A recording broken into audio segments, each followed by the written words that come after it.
Hey, sweetie pies.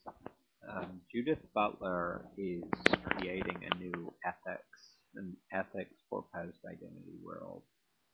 When you start to disidentify, I'm figuring that out too right now. Actually, that ethics is very important to me. Um,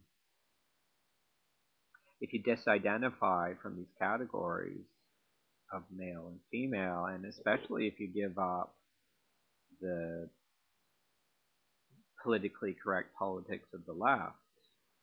If you decide that these are in fact Nietzschean resentment discourses, then you're kind of out on your own. You're really, it's taking responsibility for the self. Um, and to know what's good.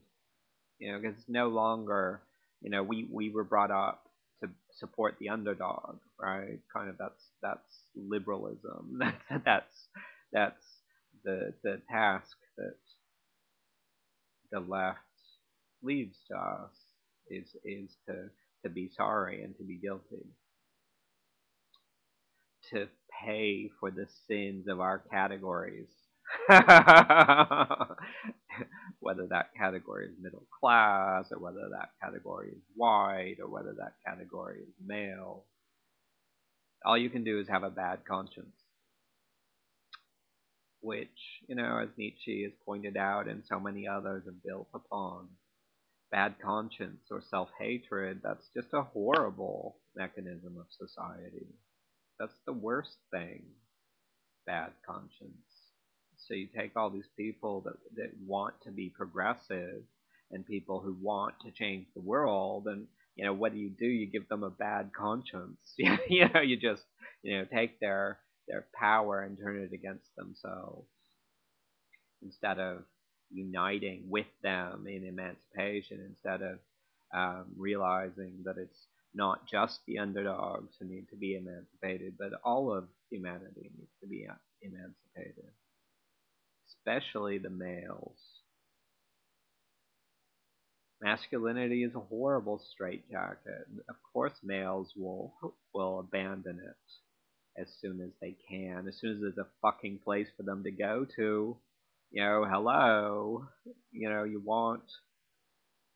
But that's the whole thing, is that feminism hasn't really theorized about what to do with the males that want to join the cause or the revolution, really, because of this resentment politics, this oppositional identity politics.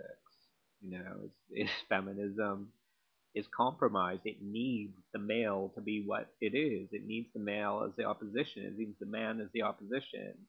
Can't fight with men, because who would you be fighting against? Let's have very distinct enemies, please. Let's not have any blurring. Well, anyway, so I'm going to read a short piece from Judith Butler, which, she's talking about this new ethics, the ethics after identity. It would be perhaps an ethics based on our shared invariable and partial blindness to ourselves.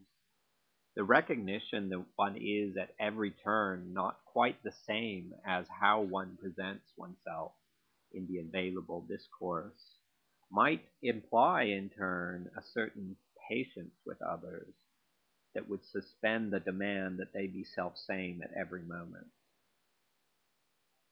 For complete coherence seems to me to counter a certain ethical violence, which demands that we manifest and maintain self-identity at all times, and require that others do the same.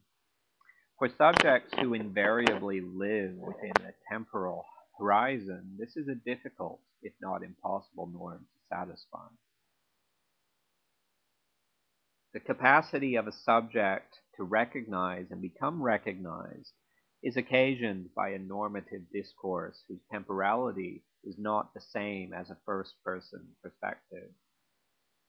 This temporality of discourse disorients one's own, Thus it follows that one can give and take recognition only on the condition that one becomes disoriented from oneself, by something which is not oneself, that one undergoes a decentering and fails to achieve self-identity.